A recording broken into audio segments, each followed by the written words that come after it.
أعوذ بالله من الشيطان الرجيم. بسم الله الرحمن الرحيم.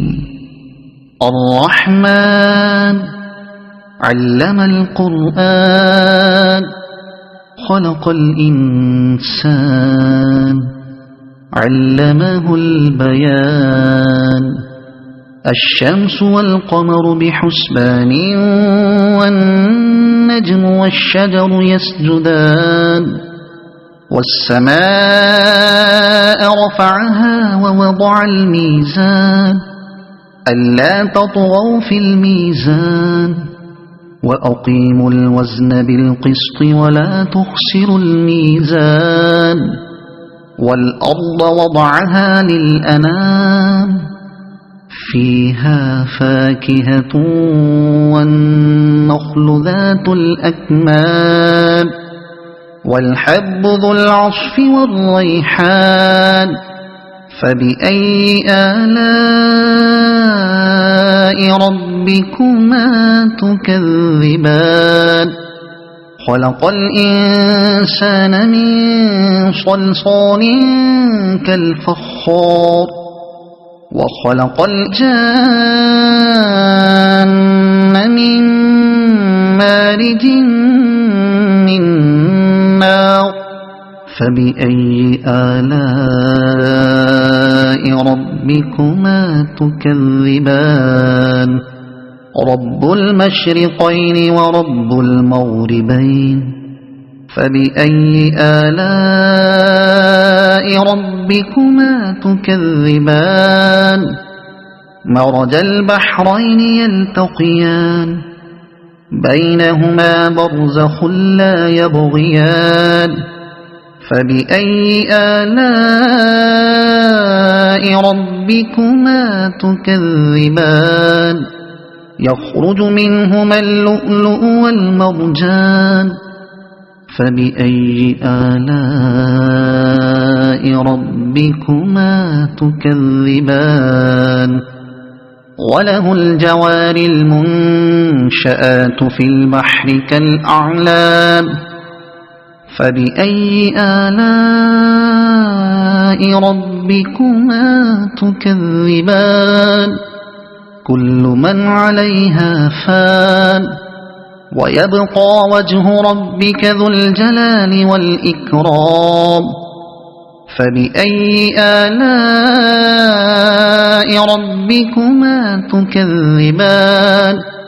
يسأله من في السماوات والأرض كل يوم هو في شأن. فبأي آلاء ربكما تكذبان؟ سنفرغ لكم أيها الثقلان. فبأي آلاء ربكما تكذبان؟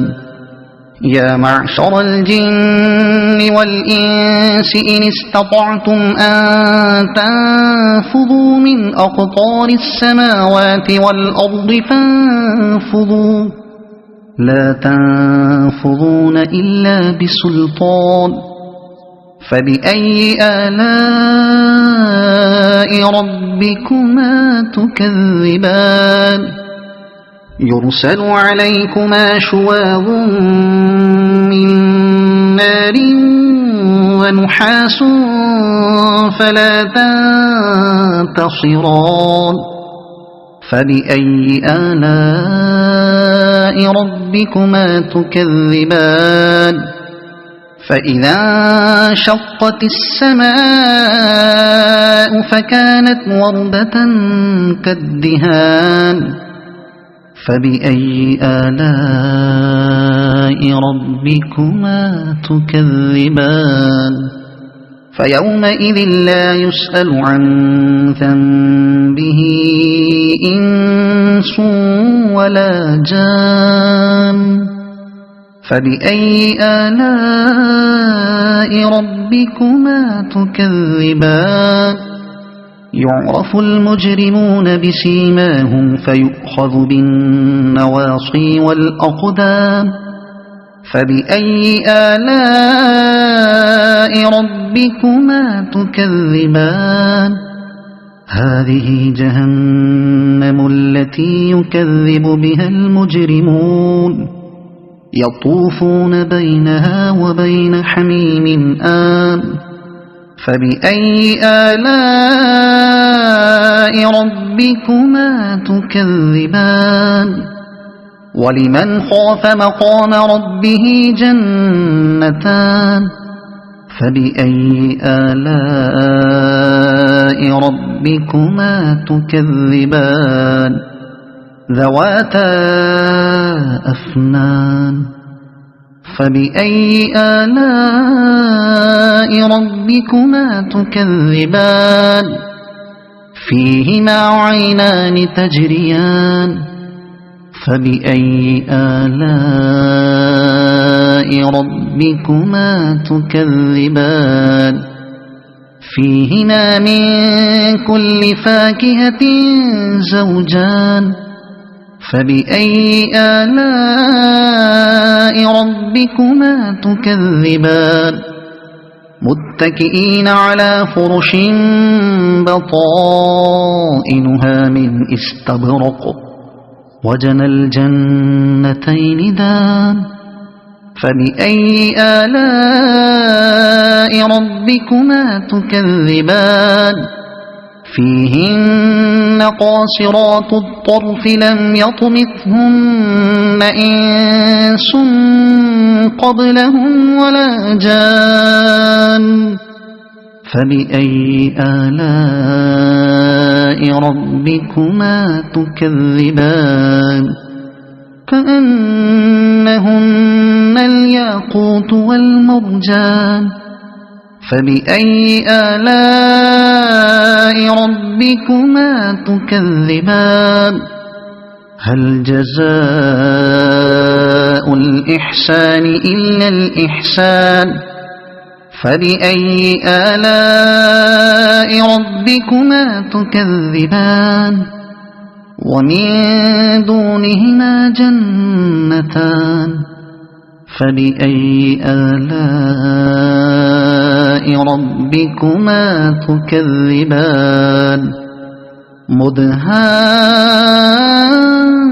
مدهامتان فبأي آلاء ربكما تكذبان فيهما عينان نضاختان فبأي آلاء ربكما تكذبان فيهما فاكهة ونخل ورمان فبأي آلاء ربكما تكذبان فيهن خيرات حسان فبأي آلاء ربكما تكذبان حور مقصورات في الخيام فبأي آلاء ربكما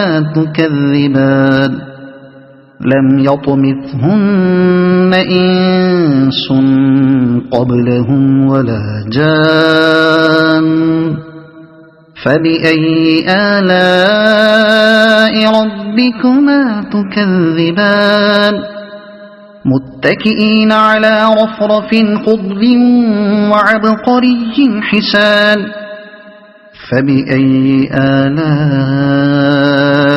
ربكما تكذبان تبارك اسم ربك ذي الجلال والإكرام صدق الله العظيم.